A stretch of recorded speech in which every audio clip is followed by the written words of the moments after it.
Hello guys, അപ്പോൾ നമുക്ക് ഇന്നത്തെ വിശേഷങ്ങൾ എന്തൊക്കെയാണെന്ന് നോക്കിയാലോ. രാവിലെ തന്നെ ഞാൻ ഇറങ്ങിയിട്ടോ ഷോപ്പിലേക്ക് പോകാൻ വേണ്ടിയിട്ട്.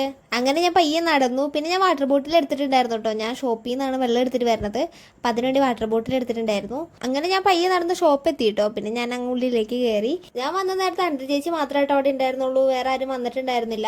പിന്നെ കുറച്ച് നേരം ഞാൻ ഫോണൊന്ന് ചാർജ് ചെയ്യാൻ വെച്ചു. സംഭവം എന്താ വെച്ചാൽ ഫോണിലിട്ട് ചാർജ് ഉണ്ടായിരുന്നില്ല, റൂമിൽ രാവിലെ കറണ്ട് പോയതായിരുന്നു. അതിന് കുറച്ച് നേരം കഴിഞ്ഞപ്പോൾ ആൻറ്റി വന്നു കേട്ടോ. ആൻറ്റി വന്നപ്പോൾ പത്തിരിയും ചായക്കുള്ള കടിയൊക്കെ കൊണ്ടുവന്നിട്ടുണ്ടായിരുന്നു. അതിനകത്തുനിന്ന് ഒരു പത്തിരി എടുത്ത് ഞാൻ കഴിച്ചു. അതൊക്കെ കഴിഞ്ഞ് കുറച്ച് നേരം കഴിഞ്ഞപ്പോൾ എനിക്കൊരു ക്ലീനപ്പ് ചെയ്യേണ്ടായിരുന്നു. അത് ഞാൻ ചെയ്തു കേട്ടോ. ക്ലീനപ്പ് ചെയ്ത് കുറച്ച് നേരം കഴിഞ്ഞപ്പോഴേക്കും നമുക്ക് സെയിൽ ചെയ്യാനുള്ള പ്രോഡക്റ്റ് വന്നിട്ടുണ്ടായിരുന്നു. അതൊക്കെ എടുത്ത് സെറ്റാക്കി വെച്ചു. സാരിക്ക് പ്രീപ്ലീറ്റ്സ് എടുത്തുകൊണ്ടിരിക്കുന്ന സൂചേച്ചിനാണ് നിങ്ങളിപ്പോൾ കണ്ടുകൊണ്ടിരിക്കുന്നത്. അങ്ങനെ പരിപാടിയൊക്കെ കഴിഞ്ഞ് കുറച്ച് നേരം കഴിഞ്ഞപ്പോഴേക്കും ഞങ്ങൾക്ക് ഫുഡ് കഴിക്കാനുള്ള ടൈമായി. അങ്ങനെ ഞങ്ങൾ ഫുഡ് കഴിക്കാനൊക്കെ ഇരുന്ന് ഫുഡ് കഴിച്ചു. ഉച്ചയ്ക്ക് ശേഷം പിന്നെ എനിക്കൊരു ക്ലീനപ്പ് ചെയ്യേണ്ടായിരുന്നു. അങ്ങനെ അതും ചെയ്തു. കസ്റ്റമേഴ്സിന്റെ ഫേസും കാര്യങ്ങളൊന്നും നമുക്ക് എടുക്കാൻ പറ്റില്ല കേട്ടോ, അതുകൊണ്ടാണ് അങ്ങനെ വീഡിയോ എടുക്കുന്നത്. പിന്നെ നമ്മുടെ ഷോപ്പിന്റെ കൊളാബ് വീഡിയോ ചെയ്യാനായിട്ട് ഒരു ചേട്ടൻ വന്നിട്ടുണ്ടായിരുന്നു. പിന്നെ അതിന്റെ ഷൂട്ടിങ് കാര്യങ്ങളൊക്കെ നടക്കുമായിരുന്നു ആ ടൈമിൽ. അങ്ങനെ പരിപാടിയൊക്കെ കഴിഞ്ഞിട്ട് ഞങ്ങൾ നേരെ ചായ കുടിക്കാനിരുന്നു. ചായ ഒക്കെ കുടിച്ചു കഴിഞ്ഞ് കുറച്ചു നേരം കഴിഞ്ഞപ്പോഴേക്കും ഞാൻ പോകാൻ വേണ്ടി ഇറങ്ങിയിട്ടു. നല്ല മഴയുണ്ടായിരുന്നു കേട്ടോ പുറത്ത്. പിന്നെ ഞാൻ കുടിക്കാനുള്ള വെള്ളം കാര്യങ്ങളൊക്കെ എടുത്ത് പയ്യെ ഇറങ്ങി അങ്ങ് നടന്നു.